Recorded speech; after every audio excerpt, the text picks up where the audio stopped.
உலகில் நீங்கள் காண விரும்பும் மாற்றமாக நீங்கள் இருக்க வேண்டும். நம்மள பல பேரை பார்த்தீங்கன்னா, இது சரியா இல்லையே, அது சரியா இல்லையே, இவன் அப்படி இல்லையே, அவ இப்படி இல்லையே, இந்த சமுதாயம் சரியில்லையே, இந்த அமைப்பு ஒழுங்கா இல்லையே, இந்த தேசமே குட்டிச்சுவரா போய்கிட்டு இருக்கே, அதெல்லாம் எதுக்கு, இந்த மனித குலமே தர்ம நெறி தவறி போயிடுச்சேன்னு புலம்பிக்கிட்டே இருப்போம்.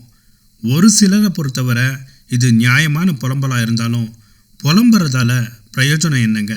நாம் நம்மளை சார்ந்த அடுத்தவங்களையோ, நமக்கு சம்பந்தப்படாத அடுத்தவங்களையோ, நாம் வாழ்கிற சமூகத்திலையோ, ஊர்லேயோ, நாட்டிலையோ, இல்லை இந்த உலகத்திலையோ ஏதாவது ஒன்று மாறணும்னு நினச்சா அந்த மாற்றத்தை முதல்ல நாம் நமக்குள்ளே உருவாக்கி காட்டணும். ஒவ்வொருத்தனும் தான் வீட்டை சுத்தமாக வச்சுக்கிட்டா நாடும் உலகமும் தானாக சுத்தம் ஆயிடும்னு சொல்கிறது போல எந்த ஒரு மாற்றமும் நமக்குள்ளே இருந்து தான் ஆரம்பிச்சாகணுன்ற பாடத்தை தான் அண்ணல் காந்தியடிகளின் பொன்மொழி நமக்கு சொல்லி கொடுக்குதுங்க.